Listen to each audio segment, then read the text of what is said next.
Livro de Ageu, capítulo 1, verso 5, é a conclusão da palavra da semana. A semana eu estou trazendo 4 recados, entendimento da parte de Deus. Livro de Ageu, capítulo 1, versículo 5. O primeiro recado é um resumo do que eu preguei nos últimos cultos. Os outros 3 recados serão resposta de Deus para você. Livro de Ageu, capítulo 1. Ageu foi considerado um profeta menor. Menor não pela estatura, mas pelas revelações que ele apresenta. Livro de Ageu, capítulo 1, verso 5. A Bíblia diz assim, Ageu 1, 5. Ora, pois, assim diz o Senhor dos Exércitos, aplicai o vosso coração aos vossos caminhos. Versículo 6. O que vai acontecer? Semeais muito, recolheis pouco. Comeis, mas não vos fartai-vos. Bebeis, mas não vos saciai-vos. Vestivos, mas a ninguém se aquece. E o que recebe salário, recebe um saquitel furado. Primeiro, deixa eu resumir o que eu preguei em todos os últimos cultos. Nós aprendemos que todos nós devemos, é uma obrigação do cristão, examinar qual é o caminho que temos trilhado, quais são as atitudes que nós estamos tomando. Ageu está dizendo, se o teu saquitel está furado, se você é daquele grupo de pessoas que luta, e o resultado é aquém daquilo que você gostaria, você precisa prestar atenção ao que você tem feito, aonde você tem andado, o que você tem falado, prestar atenção às coisas que você tem praticado. Mas tem uma outra coisa, aquilo que você pensa e guarda no coração. Eu tenho explicado que para a maioria dos cristãos, existem pecados que é fácil de abandonar. Por que razão? Por causa da vergonha, do constrangimento, do julgamento, das pessoas que vão olhar para você e dirão, você não é crente? Você está fazendo isso? Você não é crente, você não vai na igreja, você está em tal lugar? Então tem erros, tem pecados que não precisa de muito. Quando você dá a vida para Jesus, você vai estar recheado, cheio de fiscais, pessoas que vão olhar para você e vão dizer, opa, não faz isso, você está indo na igreja, você agora é crente, não faz isso, não faz aquilo. Mas o perigo são aquelas coisas que estão no nosso coração e na nossa mente, que ninguém vê, mas Deus está vendo. Porque quando a coisa é visível, você fica constrangido, você tem vergonha. Mas quando é algo que está oculto somente dentro do seu ser, dentro do seu coração, aquilo te dá força para você fazer mais, para você continuar errando. Então Ageu está dizendo que nós temos que observar, temos que ver, temos que parar para observar a maneira como estamos vivendo. Saquitel furado é sinal que a maneira está errada. Saquitel furado, não estamos tendo o resultado que gostaríamos. Alguma coisa está errada, alguma coisa está faltando. Temos que observar a maneira de andar e de viver. Matéria nova agora. Feito isso, ou observando a maneira que você está vivendo, primeira das 3 lições de hoje. Livro de Josué, capítulo 5, versículos 8 e 9. A Bíblia fala a respeito de algo chamado circuncisão. Pastor, que palavrão é esse? Circuncisão nada mais era do que uma marca, era uma aliança do homem para com Deus e de Deus para com seu povo. A circuncisão no passado era feita somente no homem, portanto, somente no sexo masculino. Pegava o homem, a partir de uma certa idade, pegava-se a faca que havia na época, não era faca de metal, não era bisturi como os médicos e enfermeiros trabalham hoje, eram pedras que eles lapidavam, faziam de pedra como se fosse faca. Você com a tecnologia de hoje, você consegue imaginar uma pedra sendo usada como faca? Bem, pegava-se o órgão genital masculino, pegava da pedra e batia para tirar a pele. Aquilo era circuncisão. Era uma marca que todo homem, todo macho deveria ter. Para quê? Era uma aliança do homem para com Deus, de Deus para com o homem. Toda pessoa que não tivesse a marca, essa pessoa poderia ser morta. Enquanto você abre aí, que eu já vou ler, Josué 5:8. Na época de Moisés, Moisés foi um líder exemplar, dedicado, fiel a Deus. Só que como pai, Moisés não teve tempo de dar atenção ao próprio filho. Um dia veio o anjo da morte para matar o filho de Moisés. Por que o anjo da morte veio? Porque Moisés não havia circuncidado o próprio filho. Era uma obrigação do pai, era uma obrigação do homem, chegar ao filho e circuncidá-lo, mas Moisés não fez isso. Veio o anjo da morte, e esse anjo da morte ia matando a esposa de Moisés, uma mulher chamada Zípora. Ela vendo aquilo, ela gritou, saiu correndo, pegou uma pedra e circuncidou o próprio filho, e gritou: Moisés, você é um marido sanguinário. O que isso significa? Que se a mulher não tivesse feito o papel do homem, do marido dela, o filho teria sido morto. Quantas vezes hoje o mesmo tem acontecido? Existem por aí um grupo de pessoas chamadas de mulheres machos. E por que a mulher é macho? Porque o homem tem sido fraco. Porque se o homem fizer ocupar o papel que Deus deu a você, não vai ser necessário a mulher fazer o que depende do homem. Mas o problema é que está surgindo uma geração de pessoas fracas, e eu estou falando isso respeitosamente, porque a Bíblia diz que a esposa de Moisés, chamada Zípora, olha para o marido, para Moisés, e diz: você é um homem sanguinário.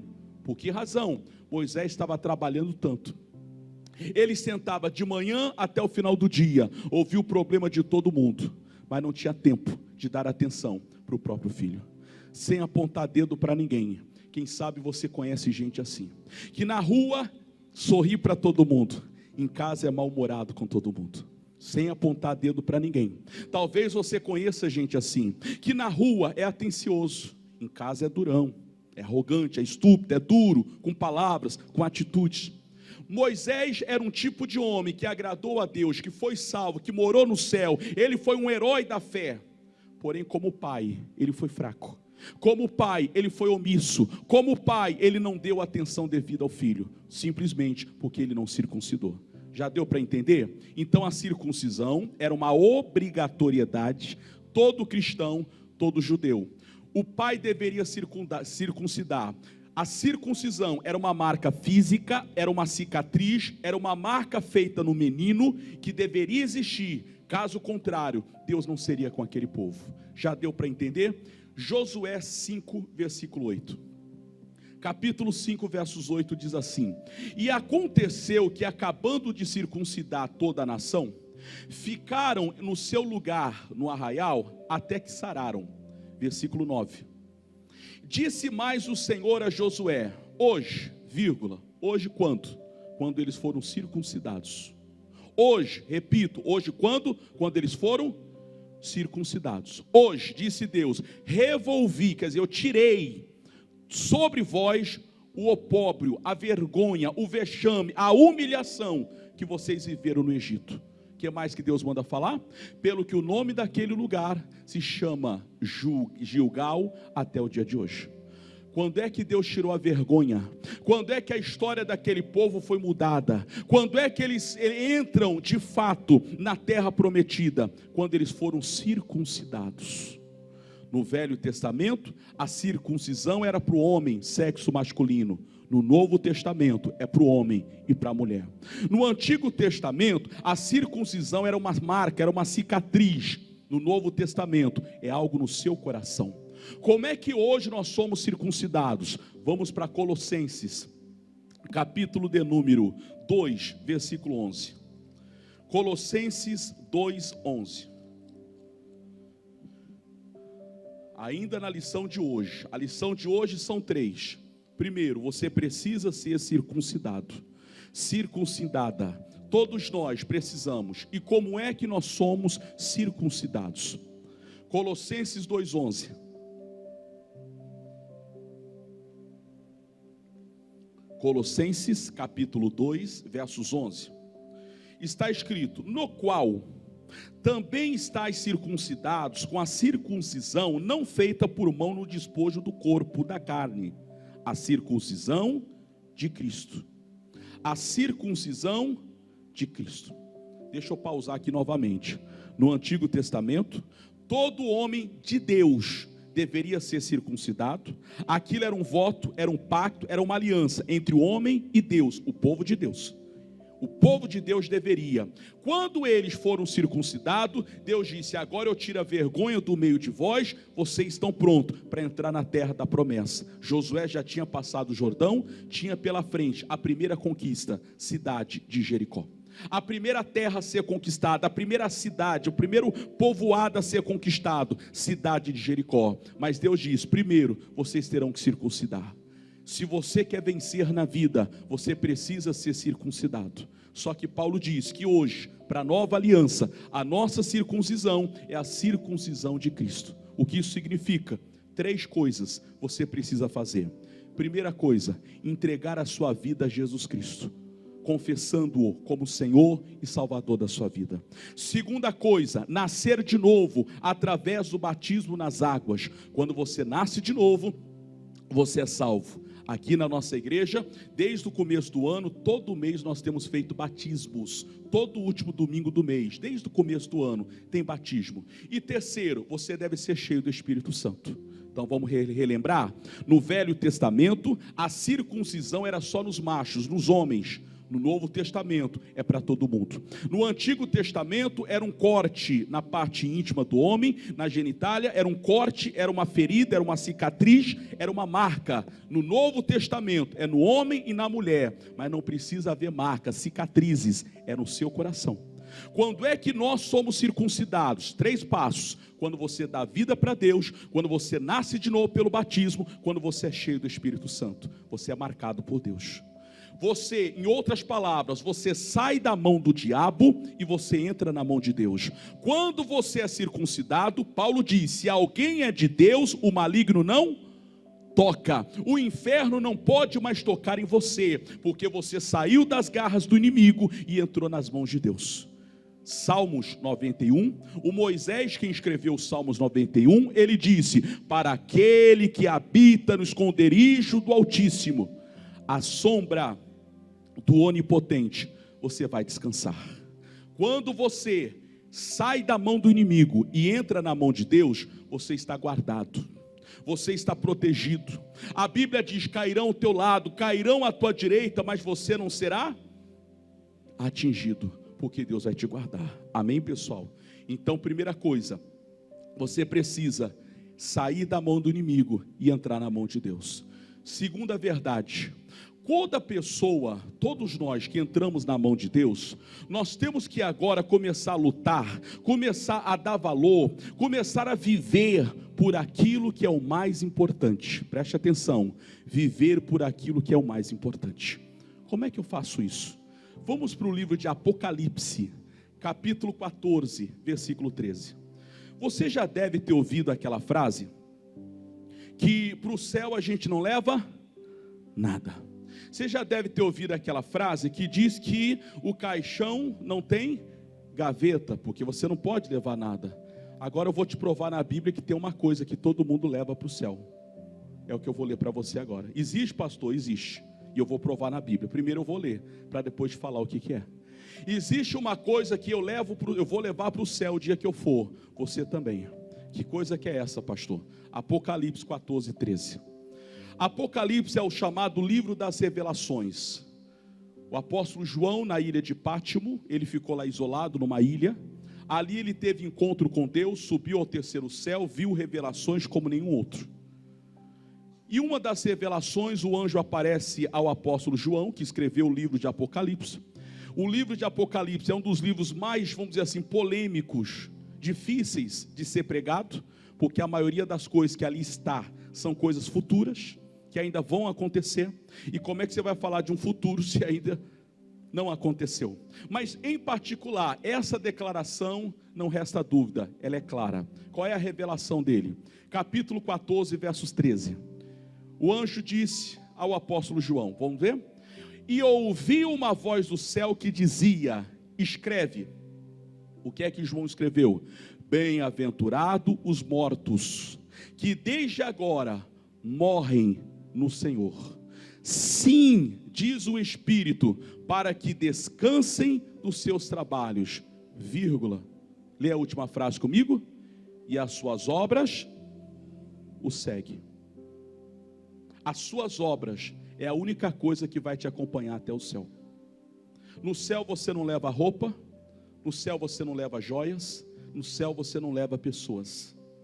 Nas culturas antigas, os faraós, eles acreditavam que quando eles morressem, e eles então iriam ressuscitar numa outra vida, eles então deveriam levar o máximo de riqueza que eles pudessem. Eles colocavam joias, ouro. Até hoje, quando se descobre um caixão de um faraó, junto ao caixão, quase sempre tem alguma coisa valiosa, porque eles descobriram que não se pode levar ouro. Em outras culturas, em algumas culturas do mundo, quando uma pessoa importante, o rei, a autoridade maior, morria, ele mandava, já era um decreto, quando ele morresse, era para matar uma moça virgem, que nunca havia se casado com ninguém, e deveria ser sepultado junto ao cujo rei, porque ele acreditava que quando ele ressuscitasse, ele então ressuscitaria, e ele queria ter uma mulher do lado dele, para ele se casar de novo. Quanta coisa, quanta besteira. O tempo passou e provou-se que nada disso é possível. Primeiro porque a Bíblia diz, Hebreus 10, 27, quanto ao homem está ordenado morrer uma só vez. Você só tem uma vida, você só morre uma vez, e quando morrer, só resta o juízo. Mas lá no céu, a única coisa que eu e você vamos levar, segundo o apóstolo João, na carta do Apocalipse, são as nossas obras. Nós então deveríamos lutar por aquilo que é importante. Deveríamos dar mais atenção àquilo que vale muito mais diante de Deus, que são as nossas obras. E às vezes estamos passando pela vida sem prestarmos atenção, sem darmos atenção àquilo que Deus considera como o mais importante. Porque as coisas materiais vai ficar, e quem sabe até para ser motivo de briga, de discussões entre os filhos, entre os irmãos, entre a família. Mas existe uma coisa que você leva com você, que é tudo aquilo que você fizer em vida. Mas olha o alerta de Jesus, Mateus 25, 44. Jesus deu um alerta para todos nós. Mateus 25, 44.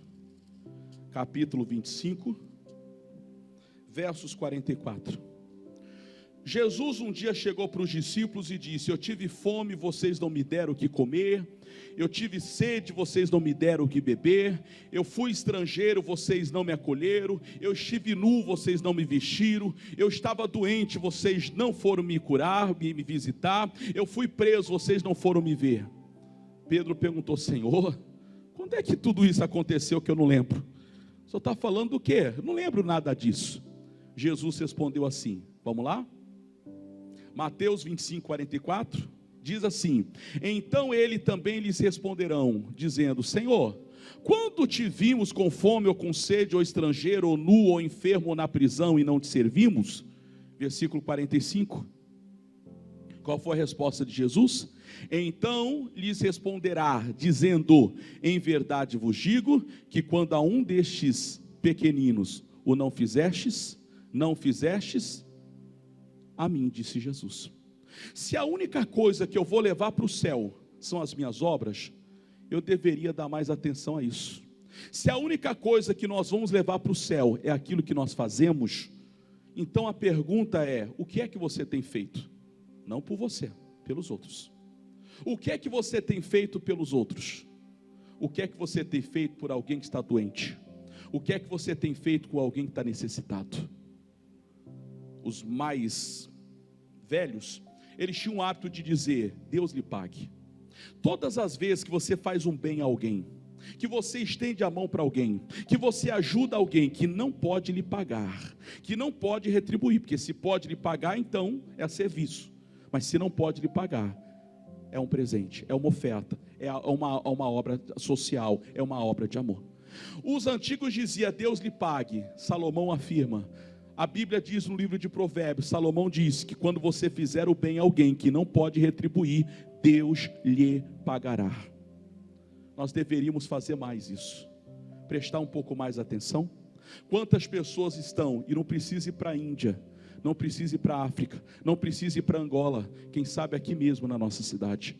Quantas pessoas estão passando fome, quantas pessoas estão desempregadas, quantas pessoas estão doentes, quantas crianças foram tiradas da família e ficaram o final de semana sem uma visita, quantos idosos estão lá no asilo e quem sabe a família sequer foi visitar, almoçar ou conversar no dia de hoje. Nós poderíamos ter feito alguma coisa.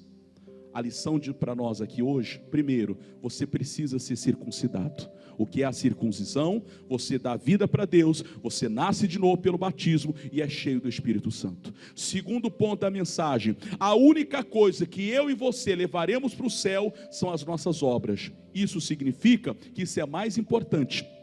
As nossas obras são mais importantes do que a maioria das coisas que nós corremos atrás.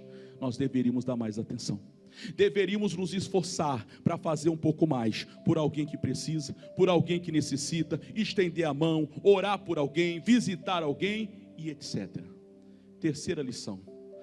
Ontem eu dizia na reunião ministerial que existe uma moeda de troca no céu. Que é isso, pastor? Eu vou ler na Bíblia. Existe uma moeda de troca no reino de Deus. Qual é a moeda de troca? Chama-se fome. Qual é a moeda de troca? Como é que chama? Dá para melhorar. Como é que é a moeda de troca? Como é que ela chama? Fome. Vamos ler isso aqui na Bíblia? Lucas 6, 21. A moeda de troca do reino de Deus se chama fome. Como assim, pastor? Não está claro, eu não entendi. Eu vou ler e você vai entender. Foi a palavra de ontem. Lucas 6, 21. Capítulo 6, versículo 21. Evangelho de Lucas 6, 21. A Bíblia diz assim: bem-aventurado, bem-aventurado, já acharam? Bem-aventurado, vamos lá, acho que não achou não, esperar você ler comigo aí. Lucas 6, 21. Lucas capítulo 6, versos 21. Diz assim, vamos de novo? Bem-aventurado vós, que agora tendes fome. O que acontece com quem tem fome? Porque sereis fartos. Vamos repetir a leitura? Lucas 6, 21, mesmo versículo. De novo. Bem-aventurado vós, que agora tendes fome, porque sereis. Eu disse que a moeda de troca do reino de Deus qual é? Fome. Se você tiver fome, Deus vai saciar a tua fome. Essa é a moeda de troca. Você precisa ter fome, você precisa ter sede, você precisa querer muito mais de Deus. Isaías 43, deixa aqui marcado, que eu vou terminar aqui no livro de Lucas. Vai para Isaías 44, versículo 3, por favor. Coloca na tela quem tiver aí no plasma. Isaías 44, versos 3. Isaías 44, versículo 3. O recado para nós aqui hoje: você precisa nascer de novo. A circuncisão, você dá vida para Deus, você nasce de novo pelo batismo, você é cheio do Espírito. Segunda parte da mensagem: o céu você não leva dinheiro, você não leva pessoas, você não leva roupa, mas todos nós levaremos as obras que praticamos em vida. Pratique mais obras, ajude mais as pessoas, estenda mais as mãos ao necessitado, se importe mais com a pessoa, porque segundo Jesus, Mateus 24, 45, quando nós deixamos de fazer por um necessitado, deixamos de fazer para Deus. Pratique mais as boas obras. Terceira e última lição de hoje: o reino de Deus tem uma moeda de troca, e a moeda de troca se chama fome. Nós precisamos ter mais fome pelas coisas de Deus. Isaías 44, 3 diz assim: porque derramarei água sobre quem? Sobre os sedentos. Se você não tiver sede, Deus não vai te dar água. Se você não tiver fome, Deus não vai te dar pão. Se você não desejar a bênção não virá. Deixa eu ler o versículo completo. Porque derramarei água sobre os sedentos e rios sobre a terra seca. Derramarei do meu espírito sobre a tua posteridade e a minha bênção sobre os teus descendentes. Vamos para Salmo 109, versículo 17. Marca Lucas lá, que eu volto já já. Salmo 109, 17. Meio da Bíblia. A terceira e última lição: a moeda de troca do reino de Deus se chama fome. Você precisa ter fome de Deus, você precisa querer mais de Deus, você precisa buscar mais de Deus. Se você tiver fome, Deus sacia. Se você tiver sede, Ele te dá água. Se você quiser a bênção, Ele te abençoa. Mas se você não quiser a bênção vai embora da sua vida. Vamos ler isso aqui? Salmo 109, 17. Pronto? Diz assim: visto que amou a maldição, e ela lhe veio. Dá uma pausa aqui. Ninguém em sã consciência vai chegar para Deus e falar: Deus, eu gosto tanto de maldição, manda a maldição na minha vida. Ninguém faz isso. Em sã consciência, não. Mas quando é que nós amamos a maldição, pastor? Deuteronômio 28, 16. Quando ouvimos a voz de Deus e não as cumprimos, todas as maldições virão e nos alcançarão. Quando é que você ama uma maldição? Quando você sabe o que Deus quer de você e você não faz.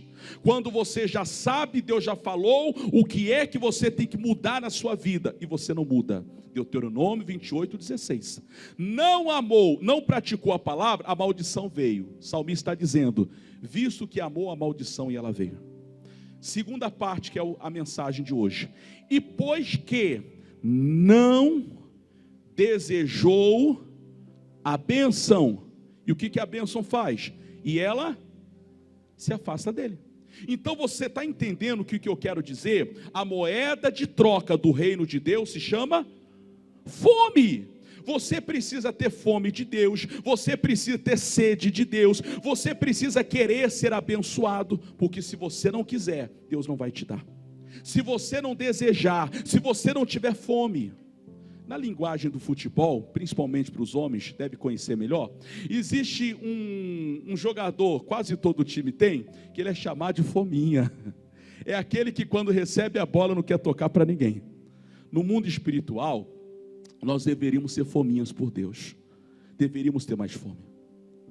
Porque se você tiver fome, Deus vai saciar a tua fome. Vamos voltar a Lucas 6, 21. Você deixou a página marcada? Por favor, volte. Se não deixou, eu te espero aí 2 segundos. 1, 2, vamos ler? Um dia falaram assim: pastor, só não espera, só vai falando e já vai lendo. Sim, por causa do tempo, senão eu não consigo te dar todo o recado. Então, se por acaso você tiver dificuldade de abrir, traga sempre o papel e caneta e vai anotando. Anotar dá tempo, abrir talvez não dê. Tá bom? Porque eu preciso te dar o recado completo. Lucas 6, 21. Vamos ler de novo? Eu já li. Bem-aventurado vós que agora tendes fome, porque sereis fartos. Corre aí nos seus olhos, aí na tua Bíblia, 4 versículos na frente. Versículo 25. Lucas 6, 25. Jesus agora disse assim: ai de vós, os que estáis fartos, porque tereis. Aqui que gera um monte de caraminholas, interrogações na cabeça. Versículo 21, Jesus disse: bem-aventurado vós que tendes fome, porque eu vou saciar a tua fome. Versículo 25, mas ai de vocês que já estão saciados. Não é, pastor, Deus é bipolar? De jeito nenhum. Deus entrou em contradição? De jeito nenhum. Então o que é ser uma pessoa farta? O que é ser uma pessoa, dependendo da tradução da Bíblia, no lugar de farta vai estar escrito rica. No lugar de rica, outras traduções vai dizer pessoas que têm mais do que o bastante. Qual é o problema de ser uma pessoa farta? Vamos para o capítulo de número 12, Lucas 12, por favor. Versículo 19. É 12, 19? É. Lucas 12, 19. Aqui eu vou tentar fechar a terceira e última parte da mensagem.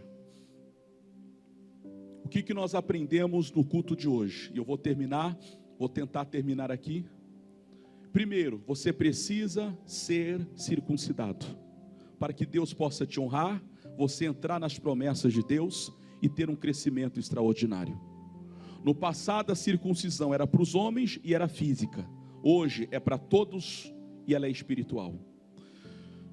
Segundo ponto, a única coisa que eu e você vamos levar para o céu no dia que acabar chegar a nossa senha e chegarmos ao final aqui na terra, são as obras que nós praticamos. A Bíblia diz que as nossas obras, elas são mais importantes. É a única coisa que nós vamos apresentar diante de Deus. Isso significa que eu e você devemos dar mais atenção às obras, às coisas que estamos fazendo pelas pessoas. E que, quem sabe, não estamos fazendo nada. Precisamos fazer. Terceira e última parte da mensagem de hoje. A moeda de troca do reino de Deus se chama fome. Já li, já mostrei para você, que se você tiver fome, Deus vai te fartar, vai te dar fartura de pão. Se você tiver sede, Ele vai te dar abundância de rios, de água. Se você quiser ser abençoado, Ele vai te abençoar. Mas se você não quiser, Ele não vai fazer nada disso. A moeda de troca é a fome. Agora eu vou ler para você que Jesus disse, Lucas 6, 21, bem-aventurados que têm fome. Mas no versículo 25, ai de vocês que já estão fartos. Por que Jesus disse, ai de vocês que estão fartos? Vamos ler aqui, Lucas 12, 19. Jesus falando a parábola do rico insensato, Lucas 12, 19. Podemos? Disse assim, e direi a minha alma, alma, tens em depósitos muitos bens para muitos anos. O que a pessoa farta, com fartura, ela faz? Descansa, come e bebe e folga. Por que Jesus falou, bem-aventurados que têm fome? Porque eu vou saciar. Mas em seguida ele disse, ai de vocês que já estão saciados. Qual o problema de estar saciado? Segundo Jesus, porque a pessoa que está saciada, ela não vai querer mais trabalhar, ela vai descansar. A pessoa que acha que já tem muito, ela vai querer descansar, ela vai querer folgar. E aqui eu abro, como pastor dessa igreja, um sinal de alerta gigantesco para nós como igreja, para mim, para você, igreja, seja qual for a placa dela, o Brasil está vivendo um momento perigoso. Vou repetir, o nosso país está vivendo um dos piores momentos da história. Por que, pastor?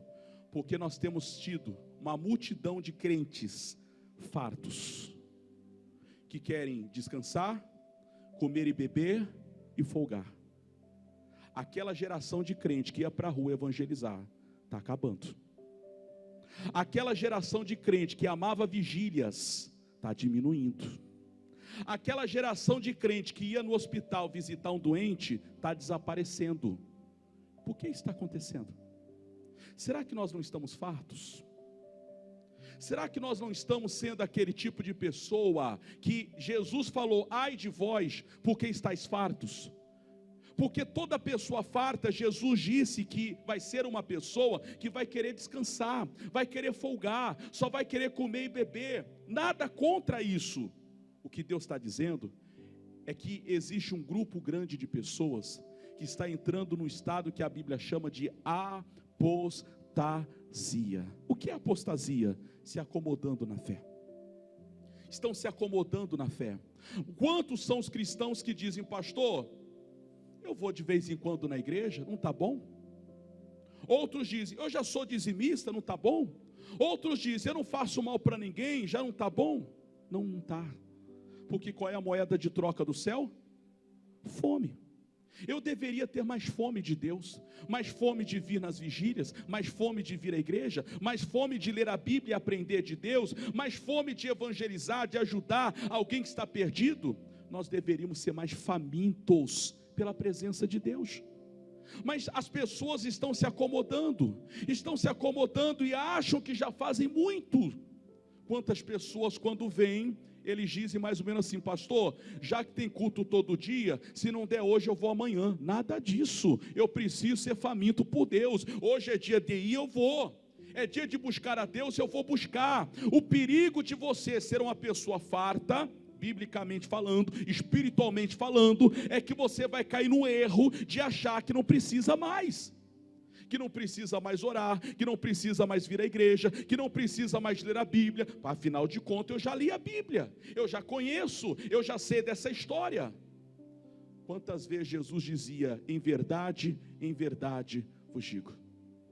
Jesus insistia numa palavra. O apóstolo Paulo, ele disse aos irmãos da igreja de Coríntios, eu não me canso de ensinar a mesma coisa. Mas tem gente que diz, isso aí que o pastor está pregando, eu já sei. E daí que você já sabe? Deus está lhe dando uma palavra que é para você voltar a ser faminto por Deus, voltar a ter fome de Deus. Irmãos, com todo respeito, essa palavra é para te fazer um crente maduro hoje.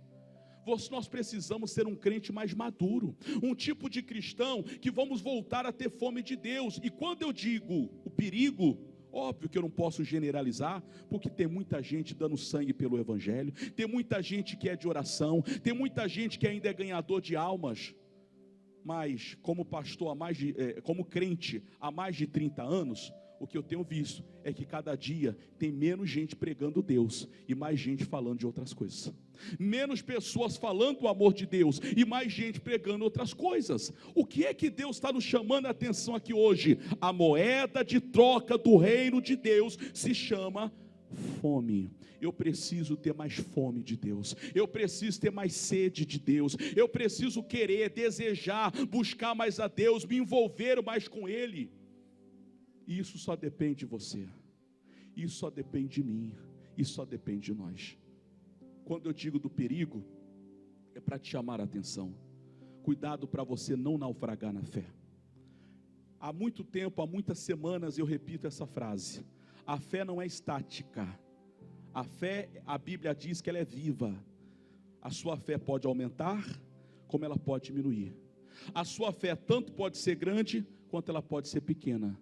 O que faz isso acontecer é você. São as suas obras, as suas atitudes.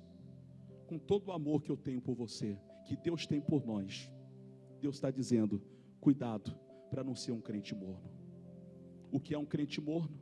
Deus disse em Apocalipse, o crente morno é alguém que Deus vai vomitar da boca dele. E por que Deus fará isso? Porque é um crente morno. Tanto faz, tanto fez. Do jeito que está, tá bom. Existe um grupo de cristãos que hoje Deus está chamando você à tona, a memória, a realidade no seu coração. Seja melhor do que você tem sido. Busque mais a Deus do que você tem buscado. Ande com Deus mais do que você tem andado. Aí eu volto na primeira lição da semana.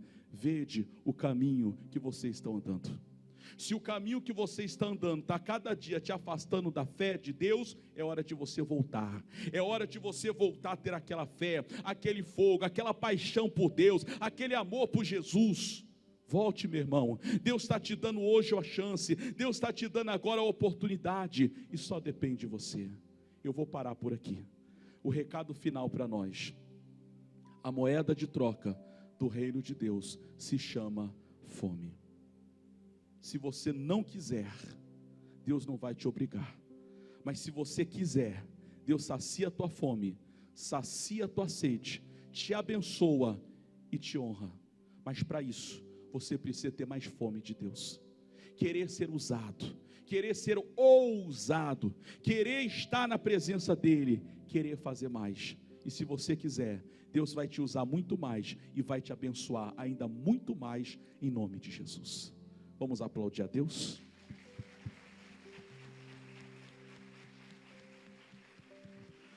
Vamos ficar de pé para recebermos a Santa Ceia?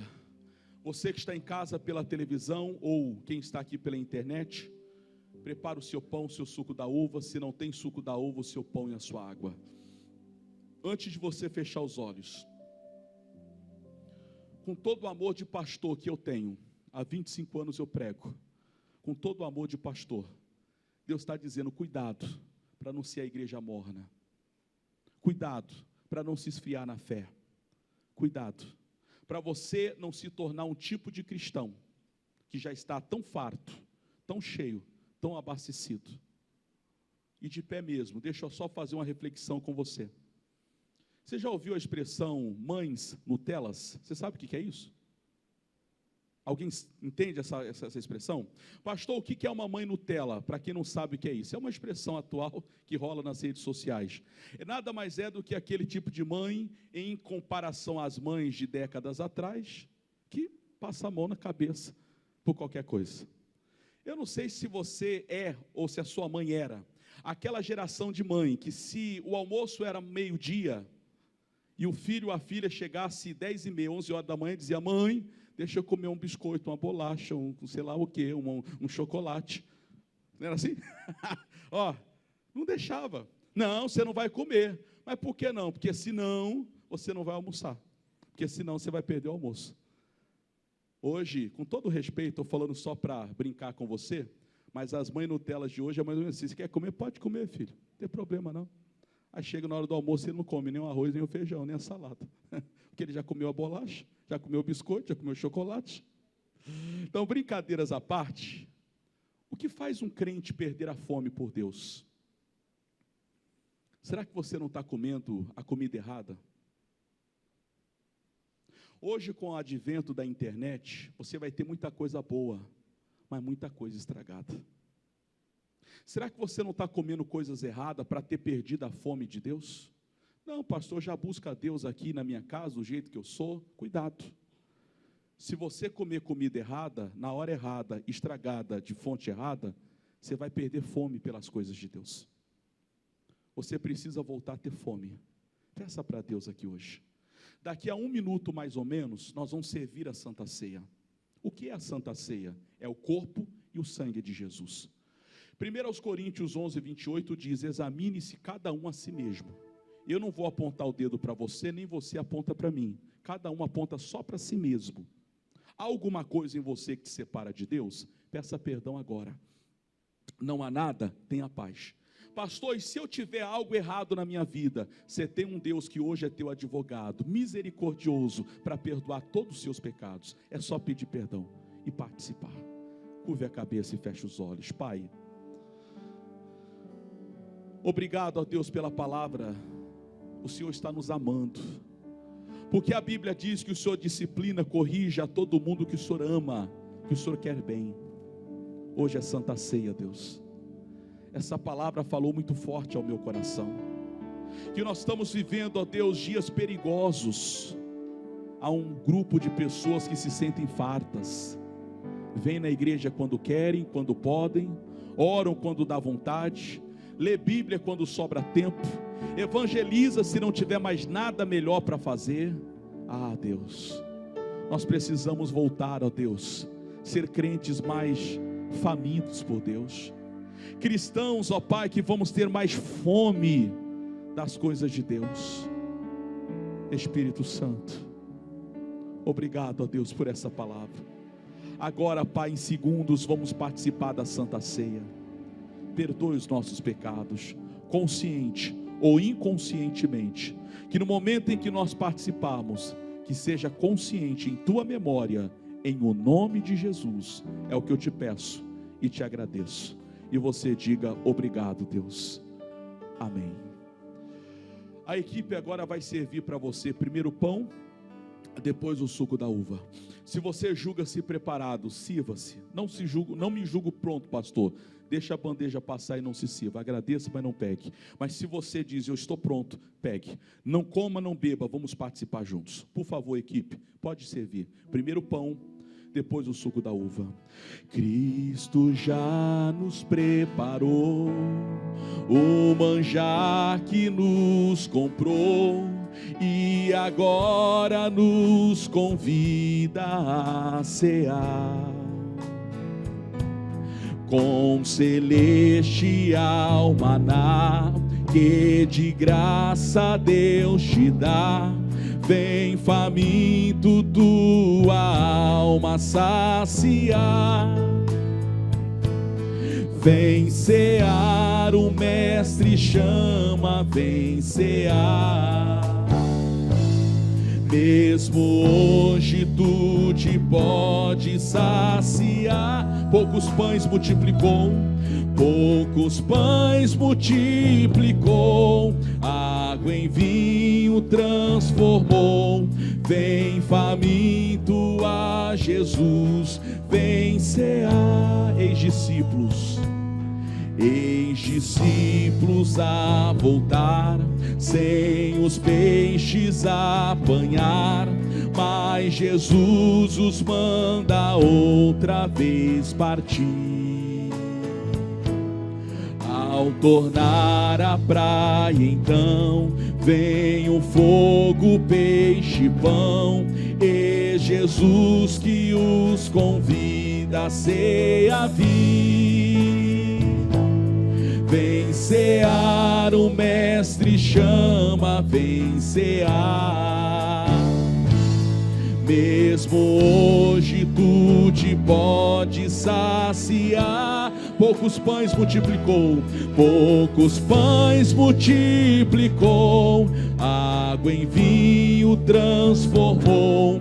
Vem faminto a Jesus, vem cear. Quem sedento se achar, quem sedento se achar, vem a Cristo sem tardar, pois o vinho sem mistura Ele dá. E também dá vida ao pão, que nos traz consolação. Eis que tudo preparado já está. Vem cear o mestre, vem cear o mestre chama, vem cear. Mesmo hoje tu te pode saciar. Poucos pães multiplicou, poucos pães multiplicou, água em vinho transformou. Vem faminto a Jesus, vem. Breve Cristo vai descer, e a noiva receber seu lugar ao lado do Senhor Jesus. Quem a fome suportou e a sede já passou, lá no céu irá cear em santa luz. Vem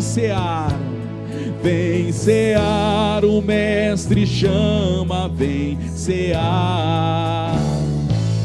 Mesmo hoje tu te pode saciar. Poucos pães multiplicou, água em vinho transformou. Vem faminto a Jesus, vem.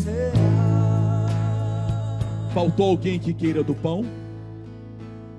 Faltou alguém que queira do cálice? Lá no meio, obreiros, faltou uma mão só, uma pessoa levantou a mão. Faltou mais alguém que queira do pão, do cálice? Só levantar a mão, por favor, para a irmã te encontrar.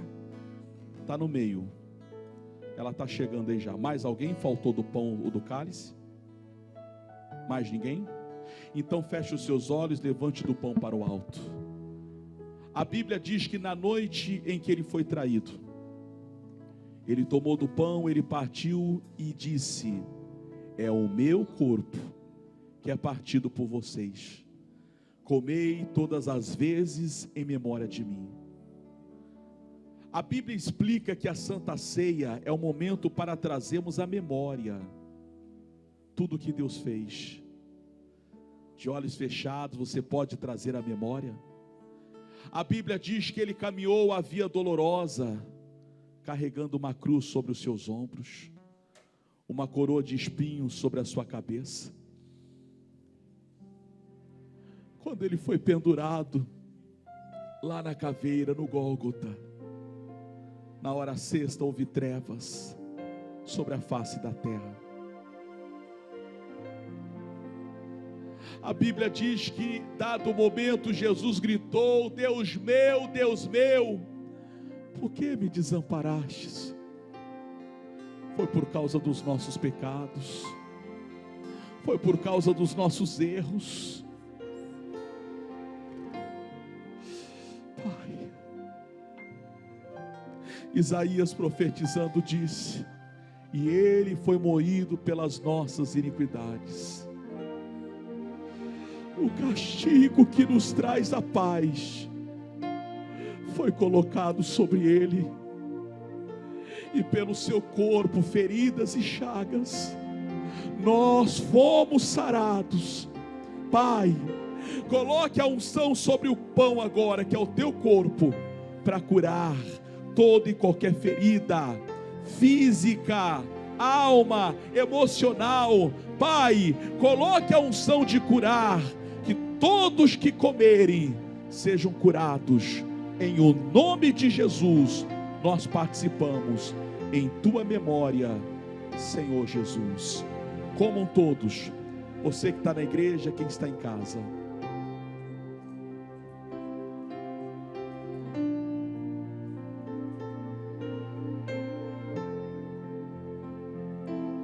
Aleluias.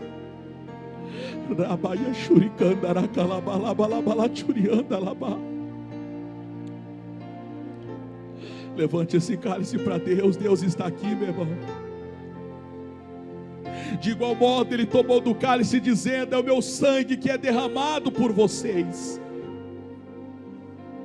A Bíblia diz que um soldado, com pressa de ir embora, ele pegou uma lança e cortou a lateral do corpo de Jesus, para que o sangue escorresse e acabasse mais rápido, mais cedo. Imagine a dor quando Jesus sentiu sede, oferecer o vinagre. Ah, meu irmão, ele poderia ter descido da cruz, mas foi o amor que ele teve para conosco que o segurou naquela cruz. Apocalipse 12 diz que ele o venceu pelo sangue do Cordeiro. Obrigado, Jesus.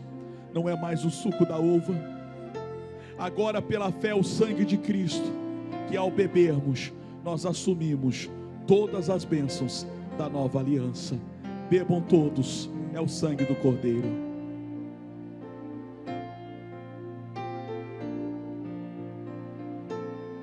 Aleluias.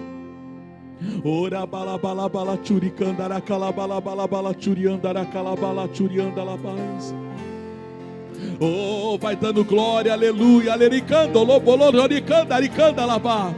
É momento de celebrar, é momento de adorar, é momento de bendizê-lo. Ora baia churicanda labalabalabala churiandalabá.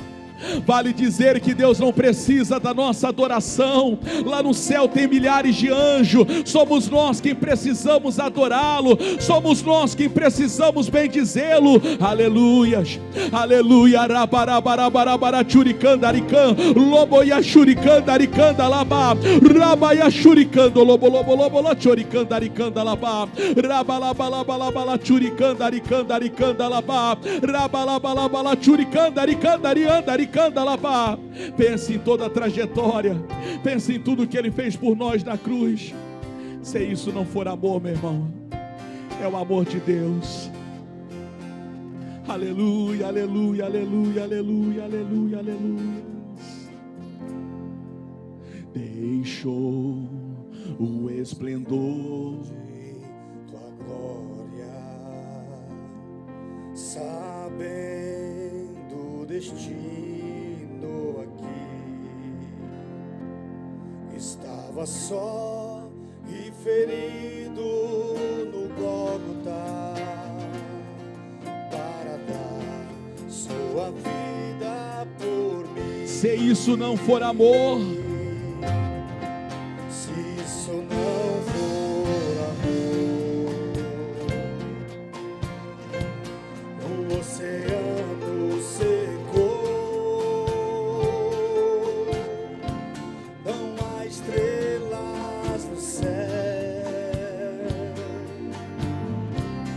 as andorinhas não voam mais. se isso não for amor, Se isso não for amor, o céu não é real, tudo perde o valor. Se isso não for amor,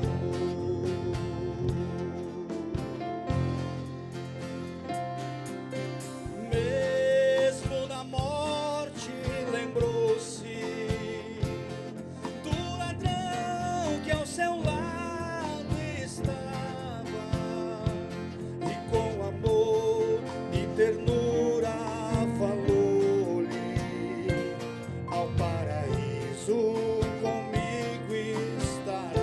Se isso não for amor, igreja, se isso não for amor,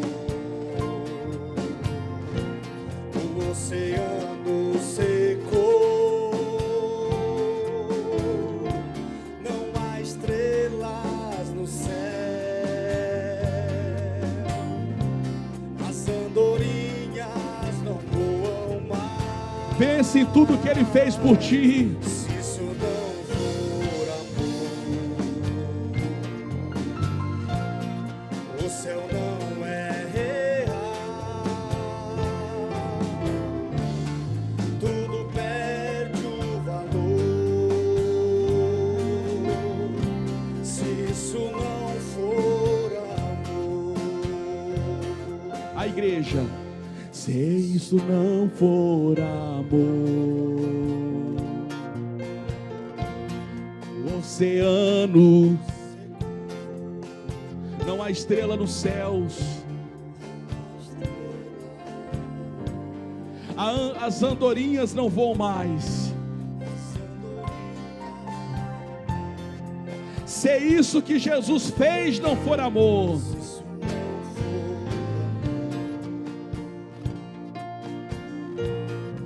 o céu não é real, tudo perde o valor. tudo perde o valor. Se isto não for amor, Se isso não for amor, aleluia, arabalabalabalabala, churicanda, aricanda, aricanda, lalalala, churianda, labá. Pense nisso, meu irmão. Se tudo que Jesus fez por você foi o amor de Deus que nos cobriu, que nos circuncidou, Ele pagou um preço, Ele levou sobre si as nossas dívidas, Ele levou sobre si o nosso castigo, fomos sarados pelas tuas feridas, fomos abençoados pelo teu grande amor, o teu imenso amor que suportou. Ele, sendo Deus, poderia descer da cruz, mas Ele preferiu morrer a nossa morte para que tivéssemos a vida. Oh, te adoramos, Pai, te exaltamos, Senhor. Não há outro Deus além de ti, não há outro alguém além de ti que seja digno, que mereça, que seja honrado. Oh, rabarararicando, lololo, choricanda labá, rabaia churicanda aricanda labá, rabaia churicanda labalabalabalabala churianda labá, rabalabala churicanda aricanda labá, raia choricanda labá. Oh, meu Deus, aviva a tua igreja, aviva o teu povo, Jesus, traz o avivamento, Pai. Essa alma que ainda fumega, essa pessoa que ainda fumega, é alguém, ó Deus, que já te buscou, que já foi melhor, que já fez mais, mas a partir de hoje, ó Deus, eles vão ter mais fome de Deus, eles terão mais sede de Deus, seremos mais usados e ousados nas tuas mãos. Aleluia, aleluia, aleluia, aleluia, aleluia. Aleluia, aleluia, aleluia, aleluia, aleluia. Se você conhece, declare: se isso não for amor, se isso não for amor, o oceano secou, não há estrelas no céu, as andorinhas, as andorinhas não voam mais. se isso não for amor, Se isso não for amor, o céu não é real, tudo perde o valor. tudo perde o valor. Se isso não for amor, se isso não for amor, aplauda Jesus, que Ele é digno de aplauso. Pode aplaudi-lo, que Ele é digno de aplauso. Pode aplaudi-lo, que Ele é digno. Só essa parte mais uma vez, quem sabe canta. Se isto não for amor, o oceano secou. quem não sabe, a letra está aqui, ó, está aqui do lado, ó. Não há estrelas, Não há estrelas no céu, as andorinhas não voam mais. as andorinhas não voam mais. Se isto não for amor, Se isso não for amor, o céu não é real. tudo perde o valor. Tudo perde o valor. Obrigado, Pai. Se isso não. Se isso não for amor. Obrigado, Jesus, pelo teu amor por nós. Obrigado, Espírito Santo.